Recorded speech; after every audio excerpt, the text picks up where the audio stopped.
Бұл артық кітапты қатты оқыдым деп айта алмаймын. Каникулдарда ғана 1-2 кітаптан оқитынбыз. Ол кезде жаңағы Қобыланды батырдың жыры бірдеңе деген. Бірақ оқыған кітабымды жаттауға тырысатынмын ше. Мысалға жыр дастан оқимын ба, бастан аяқ жаттауға тырысамын соны. Сөйтіп. Неге ұмтылыс қайдан келді жаттауға деген? Соны айтып отырсам, мен сол мен аузымнан шығып тұрса осы сөздер бір ерекше сезім сыйлай ма? Араб тілінде иқтибас деген нәрсе бар да. Иқтибас деген оқиғаға сай бір сөзді әкеліп орнына қойып жібересің.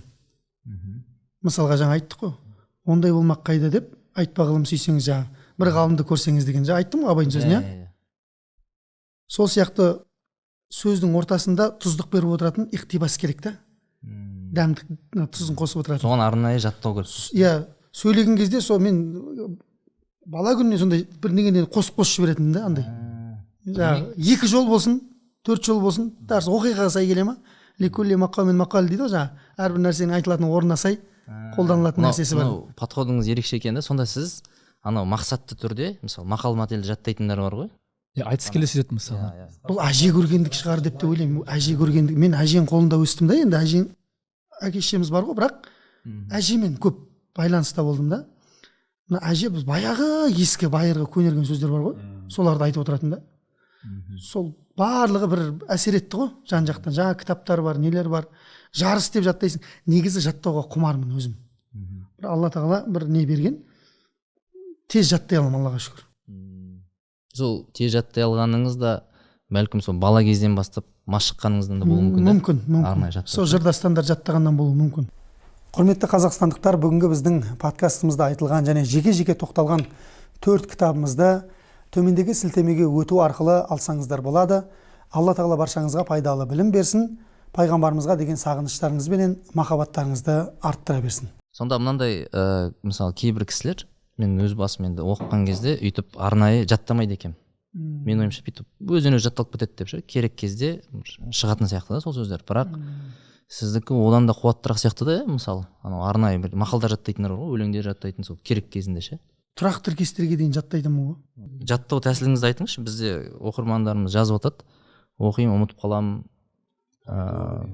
Жалпы анау біз енді ислам ғылымдары туралы бір ғалымдарды оқыған кезде бәрі жаттайды ғой, Құран жаттайды, хадис кітаптар жаттайды. Жаттауға негізделген сияқты да енді дін білімі. Сол жаттау тәсіліңіз бәлкім бір лайфхактарыңыз бар ма? Қалай жаттайсыз оны?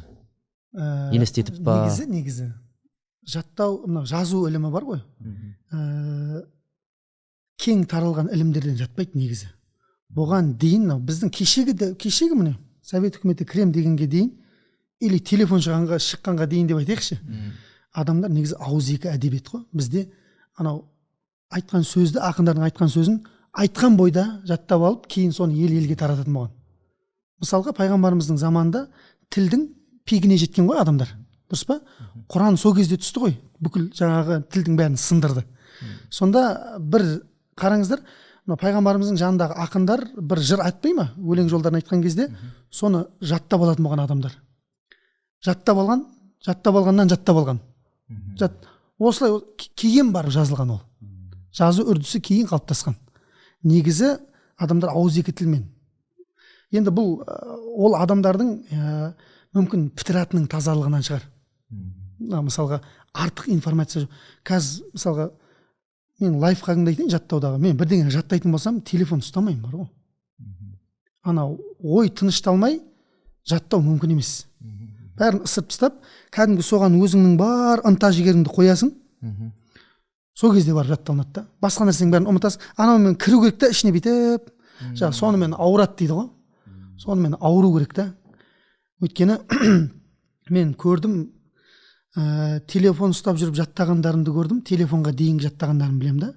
Телефонға дейінгілер бар да есте. Телефон ұстап жаттағандар қайталауға мұқтаж да.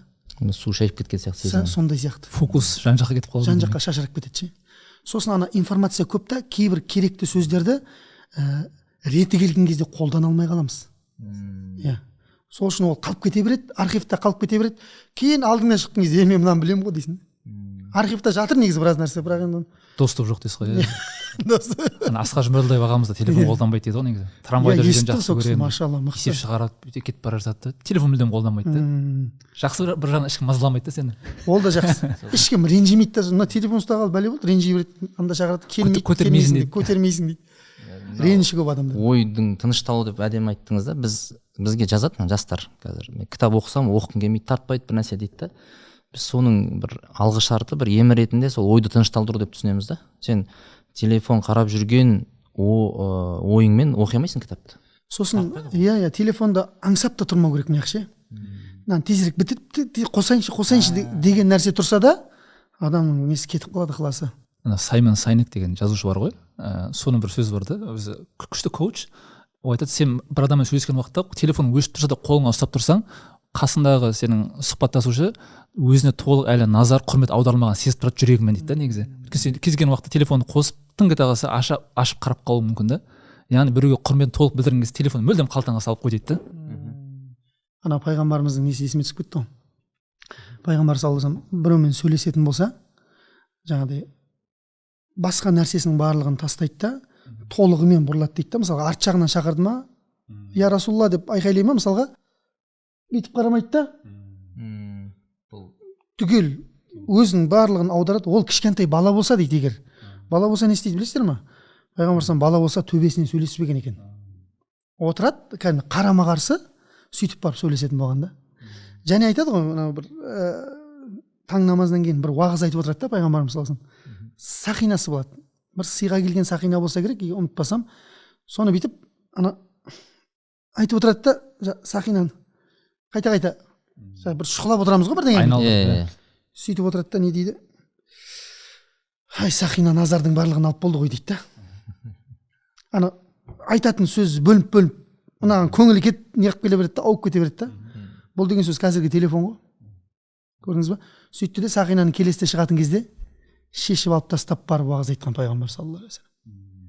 Назарын алатын нәрсенің барлығын тастағанда, өйткені ол кісі уағыз айтқан кезде бүйтіп сөйлей салмайды да. Бар ықыласын өзі насихат айтудың шарты да сол ғой. Қарама қарсы тарап пайда алса екен деп айтылады насихат. Айта берсе, бізге айтады да, кейде сен отыр да уағыз айта берші дейді да. Мен айтамын, мен саған магнитофон емеспін ғой деймін да, плейді басып қоя салатын, деп сөйлеп отыратын. Айту үшін адамға ықылас керек та. Қабылдайтын, сені тыңдайтын тарап бірдеңе алса екен деп айту керек та. Ол жүректен шықпағаннан кейін сөз қай жеріне барады? Екі ортада қалып қояды ғой, болды.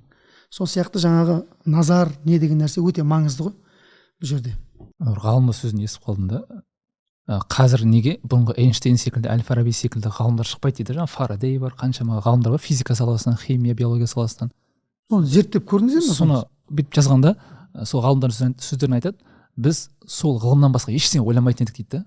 Эйнштейнді қарасаңыз, әйелі басқа университетке сабақ беруге кететін кезде чемоданға салып береді екен да, жатарда киесің, лекцияға шыққанда киесің, жолда киесің деп ше.